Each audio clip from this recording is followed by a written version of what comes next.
Gusto Huwag ko lang mong subukan. ipaalala sa inyo Masisira ang na ang buhay mo. sinuko nyo sa mga banyaga ay Pilipino. Okay, sinuko nyo, ibinigay ninyo sa banyaga. Okay? Kakaiba ito. Ngayon, kung nagtataka kayo kung bakit ang Wakanda ay nagagalit, dahil ang mga Mindanaoans po, ito po ay matagal po itong naging independent. Hindi ba? Tama ako, Wakanda. Matagal naging independent yung Mindanao. Yung mga taga-Sulu, Maguindanao. Okay? At alam nila kung paano ibigay sa banyaga. Alam yan ng mga taga-Mindanao. Dahil yung mga taga-Mindanao, ibinigay sila. Ano ang senyo natamimi kayo? Tama. Basahin yung history. Kaya yung taga-Wakanda, alam nyo, hindi nyo yan magugoyo, yung mga taga-Mindanao. Hindi ba? Kaya, Wakanda forever. Wakanda forever tayo, lalo na si, Black Panther. Inaapi nila si Black Panther, Wakanda forever. Okay. Ano na tayo? Ang ipipresent ko po sa inyo ngayon ay ang tinatawag na information on the surrender and transfer. Ito yung pinifill upan sa ICC pag may sinurrender na. So, pinifill upan ito ng, sino ba nag-fill up dito? Pinifill upan ito ng, sino ba signatory? Ito ay pinipil upan ng ICC representatives. Tapos, meron pang signature ito ng representative ng Philippines at ang representative ng Philippines nito ay ang ambassador natin. Ang ambassador natin sa Netherlands. Okay, ambassador natin sa Netherlands. Kaya, hindi nyo na kami maluloko. Hindi na kami magpapaloko dahil ano ba? Ilang beses tayo ginudol? Paulit-ulit na lang. Ano ba tayo? Meron ba tayong battered wife syndrome? Okay. I-recap lang natin ang nangyari. Naalala nyo na, nung diniscuss ko ang Article 59. Hindi ba? Ako una nag-discuss niya, wag na kayong magloko-lokohan dyan. Mainstream media, yung mga expert na ini-interview. Ako ang unang nag-discuss. Pumutok ang nag-viral ang video ko, 1 million in a day. Can you imagine? 1 million in a day. So, naloka kayo. Ngayon, kung ano-ano na ang pinagsasabi nila, dahil nga, paano mo nga naman mapipigilan? Tama ako. I am 100% correct. Okay? Ngayon, etong si Claire Castro, pagkatapos nun, may sinabi siya. Sinabi niya, former President Rodrigo Duterte will have to face a local court in the Netherlands before being brought to the International Criminal Court. Bakit daw siya dadalhin sa harapan ng korte ng Netherlands? Dahil daw, yun daw korte ng Netherlands ang mag-a-assess kung tama daw ang pag-aaresto dyan sa Pilipinas. Ano na, Ating Claire? Ating Claire, ganun ba nangyari? Ito naman GMA News, asan na? Ba't hindi yung sabihin fake news si Claire? Ayaw nyo masabi. Bakit? Nasa payroll? Alam namin, nakalakaran yung media, no? Tigilan nyo kami. Okay. Kiss, hindi yun na nangyari. So, si Ating Claire, hindi niya na malaman kung paano aayusin ang mga buhol-buhol ba? Kung ano pinagsasabi ngayon. Ating Claire, kung nagsasabi ka ng totoo, hindi mo na kailangan magpabalit-balit ng utak. Ito naman si Ating Claire. Tapos, hindi na sila magkanda-ugaga. Okay, dahil hindi na nila mas malusutan yung sinabi ko. Ito namang si Guaping, si Asik Nico Clavano, na spokesperson ng Department of Justice, sabi nila, bigla sila lang naging competent judicial authority sa Pilipinas. Hindi ba? Di ba parang, natulog lang kami, kayo na yung competent judicial authority. Parang, and this is an admission of usurpation of authority. Spokesperson ka eh. Tapos ang nag-post pa nito, Philippine Information Agency, ibig sabihin state-controlled press. So hindi ito fake news. Sinabi mo 'yun, admission of an admission of usurpation of authority.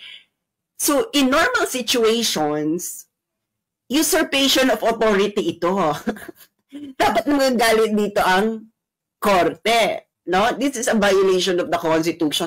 Pero dahil hindi na tayo normal situation, pwede ito. Di ba? Ano na tayo? Nasa bangag times.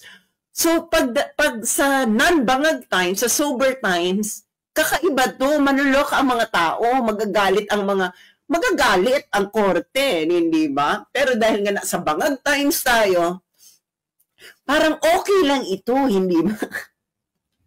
Okay, ano ba yung naloka sila? At saka ko ipepresent ang very fashabog na dokumento straight from The Hague, from the ICC. Okay, recap lang natin, para inform kayo para inform kayo mga mamshi at mga taga Wakanda forever. Okay. Okay. Yung nasa taas, yung mga blue boxes, facts yan, facts. Yung pula, ano yan? Yan yung law. Yan ang nasa Article 59 na paulit-ulit ng pinag-uusapan, yung tinanong ni Karen Davila na hindi nila masagot ng tama. Okay, kasi ano yung mga isa nilang kabangagan? Sabi, ito pa yung isa nilang kabangagan na mga binabayaran nilang mga social media influencers na nagpapakalat na wala namang alam. Alam mo naman yung jukebox ko nung ihulog mo siya ang kanta. Sabi nila, hindi na raw ito nag-a-apply itong Article 59 dahil hindi na raw tayo miyembro ng ICC. Yan ang sabi nila. Sabi ko naman, kung hindi ka na miyembro ng ICC, bakit mo inaresto? Pwede ba yun yung warrant applicable? Pero yung serving ng warrant, ayon dun sa batas nung nagbigay ng warrant, hindi na applicable. Ano ba to? You cannot choose things based on your feelings. Okay, ito ang procedure. Tanongin ito sa mga lawyer na kakilala nyo. Ang procedural justice po, largely, check yan. Pag may isa ka dyan hindi na-check, ay, lagot ka. Mayroong deficiency sa procedural justice. Okay? Okay? Parang checklist lang yan. Para ka lang nagsha-shopping yan. Nagawa ba to? Check. Ito ba nagawa ito? Check. Isa lang dyan ang hindi mo nagawa. Meron ka ng flaw sa procedural justice. Okay, yun ang first cut analysis. Of course, merong substantive. Hindi ba? Hindi po pwedeng nagawa, pero hindi naman substantive yung pagkakagawa. Mali din yon. Okay? Procedural justice flaw din yon. Okay. So, ito na ang facts. Nakita nyo, napanood nyo ito, hindi na kami pwedeng paikot-ikutin. Inaresto si Digong. Mula saan? Alam nyo, mula sa aeroplano pa lang, hindi ba? Na parang, todo? After inaresto si Digong, saan siya sa dinala? Villamor Air Base. Ano ang Villamor Air Base? Military Air Base. Pagkatapos niyan, di ba, sumunod doon, isinakay sa aeroplano, umalis ang aeroplano ng Pilipinas. Okay. Ano ang nakasaad sa batas ng pag-aaresto ng ICC suspect? Article 59, first paragraph, arrest the accused. Check. Diba? Ganoon naman ang procedural. Arrest the accused. Did they do it? Check. Article 59.2, paragraph 2, iharap ang akusado sa competent judicial authority ng custodial state. Sino yung custodial state? Yung umaresto. Ginawa ba nila? X. Again, ginawa ba nila? X, anong sinabi ko? Kahit isa lang na step sa procedural justice ang hindi mo nagawa, may flaw na yan sa procedural justice. Alam ng mga abogado yan. Okay, next. Next step. Ang competent judicial authority susuriin ang warrant, process, kung nirespeto ba ang karapatan ng accused. Hindi mo nga hinarap. Kung hindi mo hinarap, malamang yung susunod na step, X. So, X. Strike 2 na. Pagkatapos nun, yung akusado, sa Pilipinas pa lang, sa harapan ng competent judicial authority, pwede siyang humiling ng interim release. Doon pa lang sa Pilipinas. Hindi nagawa ba ni Digong, pinagawa ba ni Digong? Hindi nga, kasi nga hindi nyo nga hinarap sa competent judicial authority. So, X. So, sa lahat ng steps na ito, dalawa lang ang nasunod nyo. Yung step 1, hindi ko na ibibigay yung lahat ng step dito. Yung step 1, yung arrest the accused, saka yung pinakahuling step, sa napakahabang steps, yun yung surrender na sa ICC. So, yung middle ng mga steps, hindi nyo nagawa. Step 1 lang, saka step 7. Ano ba to? Parang fast forward? Ano to? Fast forward nyo. Quantum leap. Hindi ba? Bigyan ng teleportation. Ay, wala na step 2, 3, 4, 5, 6. Step 7 kaga. Okay. Ngayon, ipipresent ako sa inyo ay isa na namang dokumento magpapatunay na tama ako. Clear. At Guoping. Pakita ko lang si Guoping para meron siyang si Guoping, na spokesperson ng DOJ. Mapapatunay lang na tama ako. Mali kayo, sinungaling na naman kayo.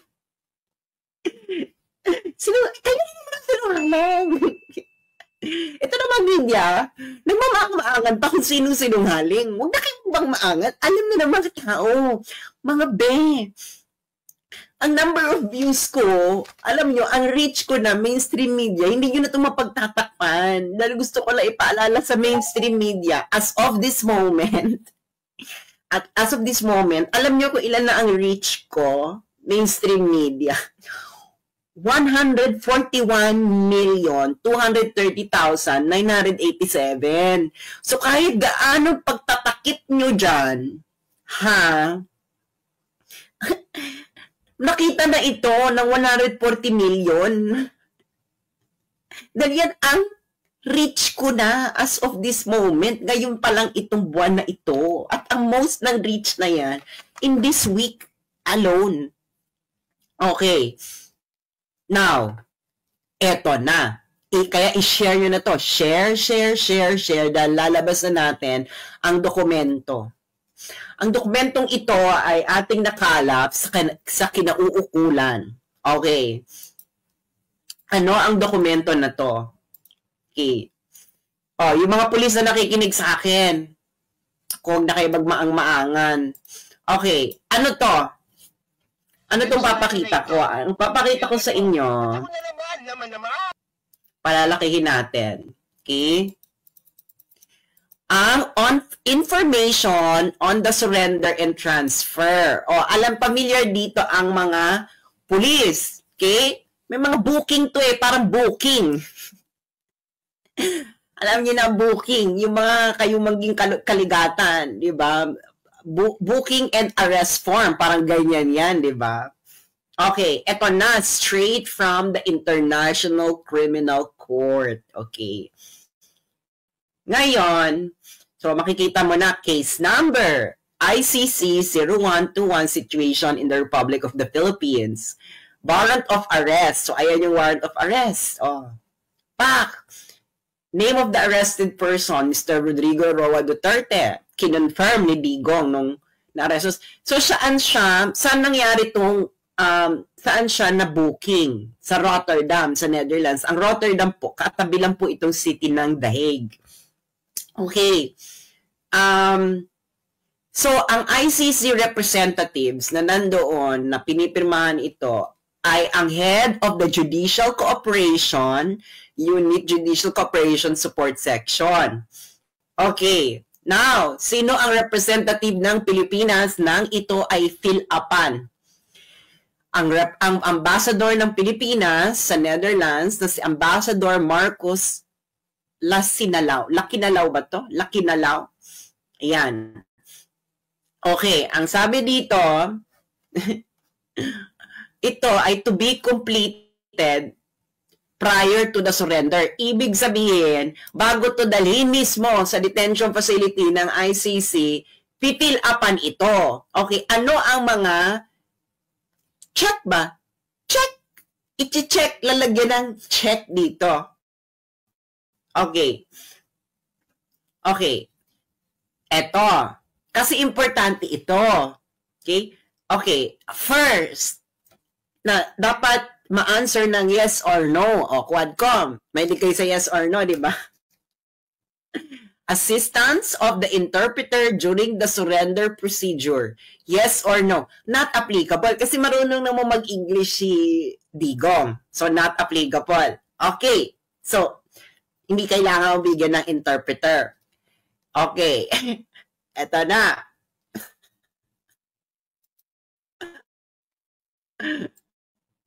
The date, time, and location of the appearance person before the competent national judicial authority. Required nga yan kasi, di ba? Sinabi ko na sa inyo, required sa batas nila. That is the next step after you arrest in the Philippines.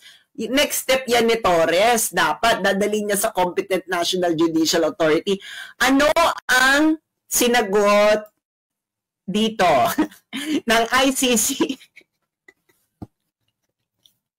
ng ICC at ng ambassador ng Pilipinas. Oh, ICC na ang sumagot nito. Do not know.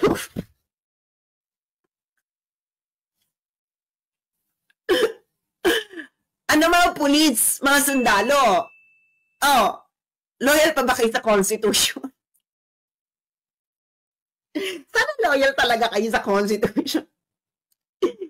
Oh, ICC. Galing ito sa ICC. Ang ICC ang nag-fill up nito. Kangaroo court kayo. Kaya sinasabi ko sa inyo, yung ICC na yan, during this trial of Digong, feeling ng ICC, jackpot na sila. Hindi nila alam. Hindi nila alam. Yung kakutsaba nila, mga kakutsaba nila sa Pilipinas, na si Bongbong Marcos, ay budulero. Nasama sila sa budol. Kaya tinatawag na karma.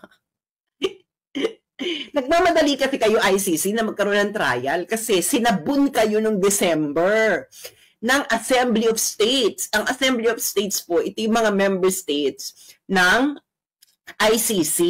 Sinabun sila na wala naman kayong trials in process. Tapos agad-agad sila nag-request ng warrant. O, ito naman gobyerno ni Marcos, atat na matanggal si Duterte sa Pilipinas, shortcut na lahat. And do you really think that this will be taken well by the majority of the people of the world? May batas kayo, hindi niyo sinunod. Ulitin ko para sa kalaman ng lahat kung ano ang dokumentong ito. Ang dokumentong ito ay galing mismo sa ICC. Ito ang tinatawag na information on the surrender and transfer. Okay? Kasi ito yung checklist kung nasunod yung mga procedures. Ngayon, kita mo, procedural details during surrender to the court of the arrested person. Diba? Sa harap. So, pipil upan to bago mo to dalhin ng detention center ng ICC. Okay. So, diba? Procedural details eh. Sabi ko sa inyo para yan checklist. Assistance of the interpreter. Yes or no, not applicable. Kita mo ba kasinungalingan dito? The date, time, and location of the appearance of the arrested person do not know. Hindi nila alam ang date, time, at location ng competent national judicial authority kung saan umappear si Digong. Pati yung ambassador. Nada. Wala silang alam. Mahirap kasing maglagay. Mabuti na lang itong ambassador natin sa Netherlands ay hindi gumawa ng kamalian, kundi perjury ka, day. Perjury ka, day, kung mag-invento ka dyan.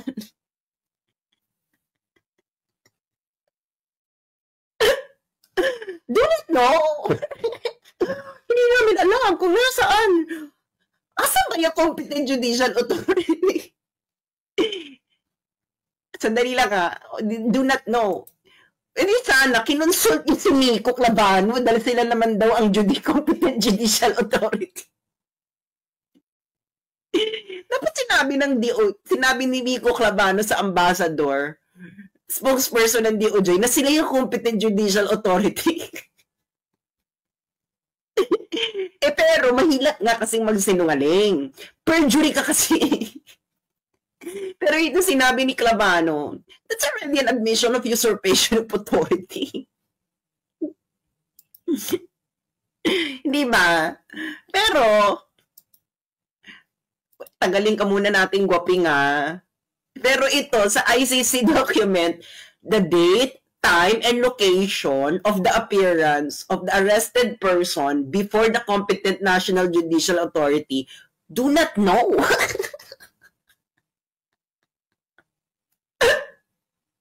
ICC document po ito. Kaya, Karen, wag na kayo magmaang-maangan. Tatanungin nyo pa na dapat atang sinurrender. Hindi dapat. Talagang kailangan mong isurrender. Ito nga ang checklist ng ICC. Gets nyo yan? Checklist, ayan na, to be completed prior to the surrender. Kasi nga, yan ang procedural details. Checklist ka eh. Check. Okay. Ano ang next? Did the arrested person receive assistance of the interpreter during the national proceedings? Sabi, not applicable. Of course, kasi marunong ka mag-English. Tapos yung next question, did the arrested person receive legal assistance during national proceedings? Sino naman ang nagay-lagay dito nang he received legal assistance during national proceedings? Paano magkakaroon ng national proceedings? Hindi naman hinarap sa competent judicial authority yung tao. Kasinungalingan. Sinabi mo, hindi mo alam kung hinarap sa competent judicial authority, pero ang pinilapan, kung sino man nag-fill up dito sa ICC, kayong UICC, you wrote, he received legal assistance during national proceedings. Yung national proceedings na nire-refer dito ng ICC ay yung appearance before a competent national judicial authority in the Philippines. Hindi mo alam kung nangyari ito, pero alam mong binigyan ng legal assistance. Sabi nga mga Ilocano, okay na nanam.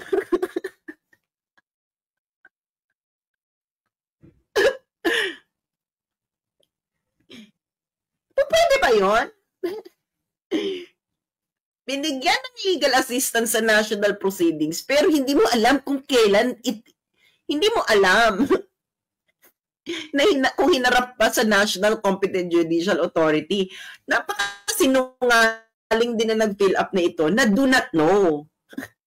Kabalyo Homo, or yes, ipagtanong nyo lang ang pamilyang The Camote Family, yes, or and I'm proud of it. Date, time, and location. So, hindi niya alam ang date. Kung kailan hirap si Digong sa Competent National Judicial Authority sa Pilipinas. Hindi rin niya alam ang time. Hindi rin niya alam ang location. Itong paghaharap sa Competent National Judicial Authority, ito yung national proceedings. Pero, alam mo na binigyan siya ng legal assistance. Doon sa national proceedings. Hindi mo pwede yun. Naglulukuhan tayo. Nakigets nyo na. The International Criminal Court has to be shamed in the international community. Because you are working based on dubious information from the start. How will you confirm na binigay ng legal assistance during national proceedings? Yung national proceedings na sinasabi dito ay ito, yung paghaharap kay Digong sa competent National Judicial Authority. Hindi mo alam ang date, hindi mo alam ang time, hindi mo alam ang location ng competent National Judicial Authority kung saan hinarap si Digong, do not know. Tapos bigla ka magsasabi na nabigyan siya ng legal assistance during that national proceedings.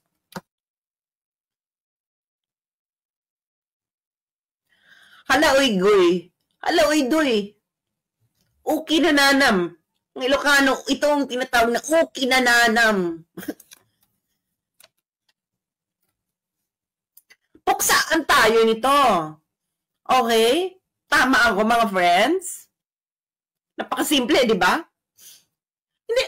Alam nyo, hindi natin, malalaman nyo kapag pinaiikot-ikot ang utak nyo. Paiba-iba. Walang direction. No flow. Okay? Parang si Claire Castro, kung ano pinagsasabi. Claire, mahirap. Claire, para kang taya sa Dr. Quack-Quack ngayon. Alam niyo yung larang Dr. Quack-Quack, di ba?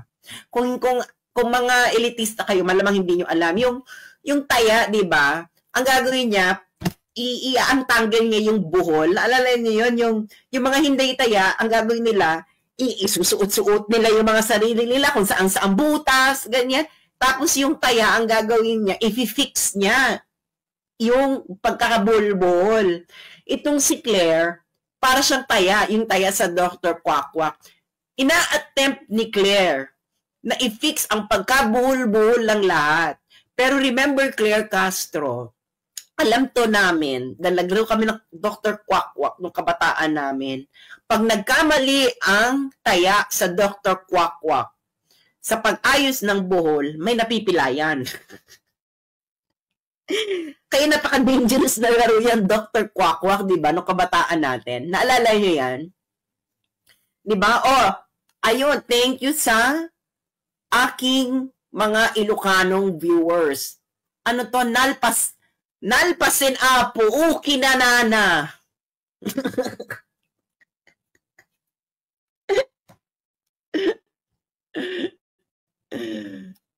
The date and time of location of the appearance of the arrested person before the competent National Judicial Authority do not know. Yan ang sagot ng ICC. Sa booking, sa procedural details ng pagkakaaresto kay Digong. Do not know.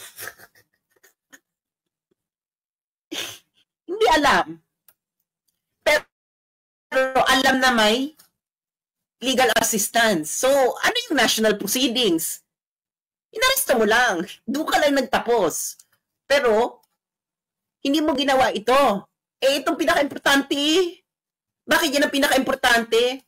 Kasi, after tanungin kung binigyan ba ng interpreter si Digong sa Pilipinas, ang tanong na, anong oras ba yan? Anong oras ba yan? At araw? At lugar ng appearance niya sa competent National Judicial Authority sa Pilipinas. National Authority. Ano pa bang nation? Pilipinas. Kaya yung iba, si Claire, sabi niya, Netherlands daw itong competent National Judicial Authority na gagawa. Korte sa Netherlands. Ateng, nalpasan apo, uki ni nana. Mali ka, girl. Sinabi ko na sa iyo, Claire, idol kita sa Barda, dahil Barda kung Barda. Pero nakalimutan mo, Claire, akong nagpauso ng salitang bardagulan. Dahil, look, 2016, no, nakikipagbardagulan sa akin, ang mga taga-Ateneo, sinabi ko sa kanila, kung gusto nyo ng bardagulan, kahit saan, sabihin nyo kung anong oras at saan at pupunta ako. Naloka sila sa salitang bardagulan kasi salitang 90s yan eh. Biglang nabuhay. So, barda kung barda. Ngayon, Claire, hindi ka makakalagpas dito. Yung media naman, nagmamangmangan pa. Binapanood nyo. Napanood nyo lahat. Witness kayo. O pwede bang witness kayo? Tapos tatanungin nyo pa yung salarin kung anong ginawa? Okay. So, alam nyo na. Alam nyo na. Alam nyo na, di ba sinabi ko na sa inyo, isa kong expose, na hindi totoo sinabi ni Bongbong Marcos na nagko-comply lang sila sa Interpol. Ang ginawa nila, sila nagbigay ng suggestion sa ICC. Si Bongbong, gobyerno niya, sila nagbigay. Sabi nila, padaanin nyo sa Interpol. Pag pinadaan nyo sa Interpol, isi-serve namin ang warrant. Yaan ang sinabi ni Bongbong Marcos. Nasa dokumento yan ng ICC. In-explain ko na yan noon, pero ipapakita ko ulit para makita nyo kung gaano ang gobyernong ito ay ang lakas mang budol.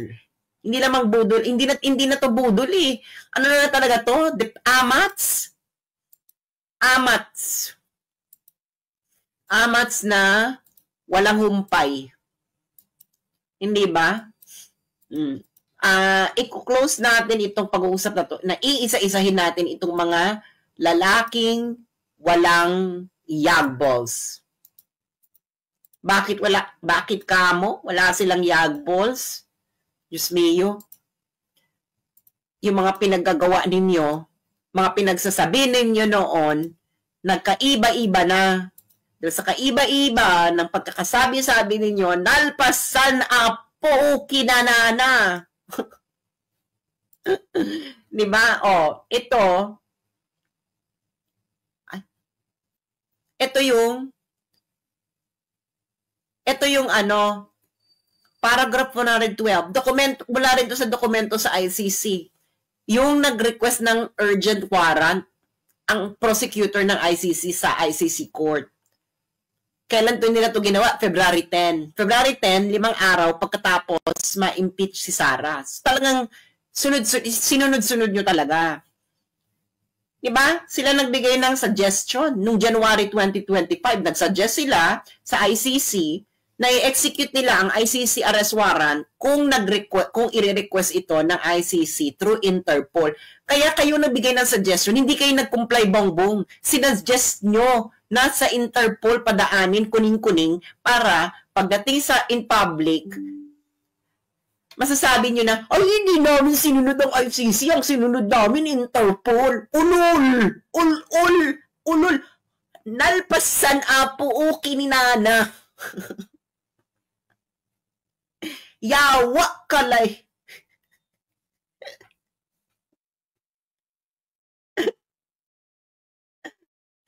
Or, sa Dutch,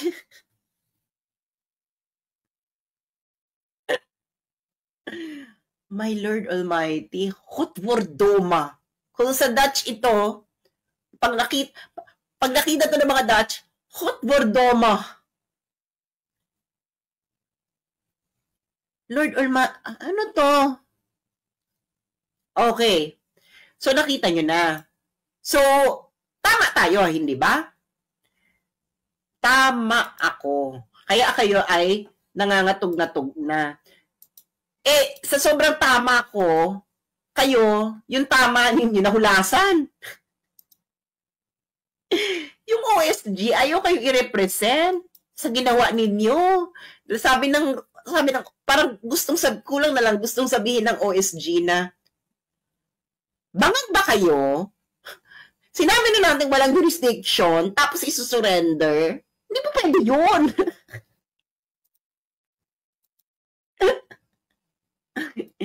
Hindi ba, Mi? I-present uli natin to, di ba?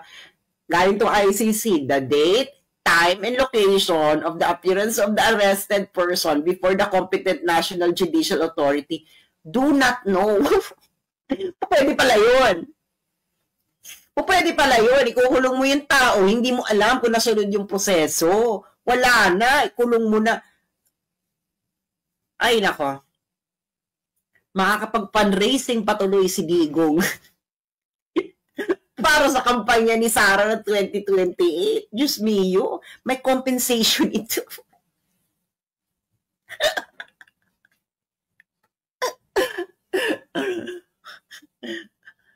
Do not know? Totoo.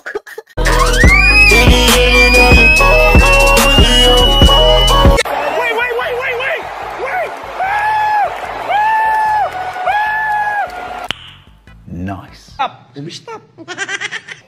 Sabi ko na stop! Kasi kung di ko pinay-stop yun, marami kayong magigiba dyan, mga mamamatay kayo. Stop! Sabi ko na stop! Paano masabi? Wait a minute. Who are you? Si Duterte wala na.